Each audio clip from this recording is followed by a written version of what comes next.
Tentunya Ibu sebagai menteri terbaik pada tahun 2018 dari predikat sebagai menteri terbaik di dunia salah satunya.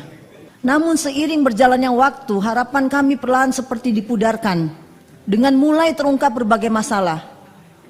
Justru ini terjadi di internal kementerian Ibu sendiri. Anggota Komisi 11 DPR fraksi Partai Demokrat Vera Febianti mengaku kecewa dengan Menteri Keuangan Sri Mulyani.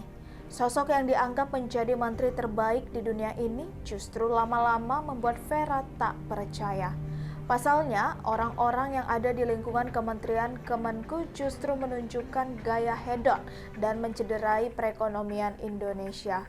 Hal ini terjadi saat momen Sri Mulyani hadir dalam rapat Komisi 11 DPR Republik Indonesia dengan Menteri Keuangan dengan agenda evaluasi reformasi birokrasi Kemenku pada Senin 27 Maret 2023. Sri Mulyani yang awalnya dijunjung bak langsung dijatuhkan oleh Vera seusai membahas soal sederet problema yang ada di Kemenku.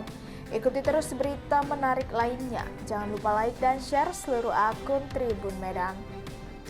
Pertama-tama saya mengucapkan apresiasi kepada Ibu Menteri. Selama ini Ibu sebagai ibu yang kita tahu prestasi kinerjanya selama ini merupakan sosok yang dipercaya oleh pimpinan di negara ini dari dua pemerintahan sebelumnya. Sebentar, saya bicara dulu.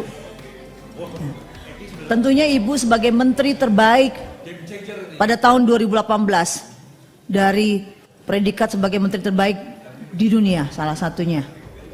Dan hasil kerja Kemenkyu dari beberapa indikator telah menunjukkan bahwa Ibu ini berhasil meningkatkan surplus dalam beberapa berita-berita, bahkan kita sebagai mitranya juga ikut melakukan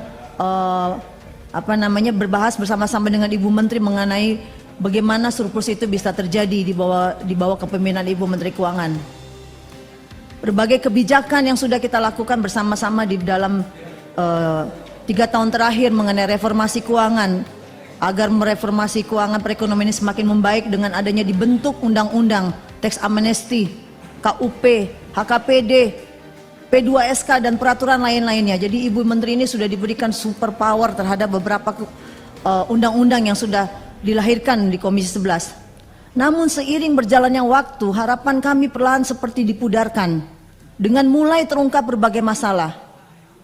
Justru ini terjadi di internal kementerian Ibu sendiri. Mencuatnya kasus kekayaan yang tak wajar dan gaya hidup flexing hedonis pegawai Dirjen Pajak dan Dirjen Bea Cukai yang ada di jajaran Kementerian Keuangan itu sendiri sungguh memprihatinkan.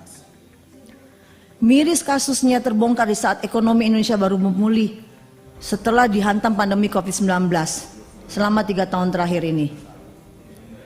Tentunya hal ini apakah menjadi kotak Pandora atas kejanggalan jumlah harta kekayaan pribadi dan perilaku hedonis di kalangan DJP Kemenkyu.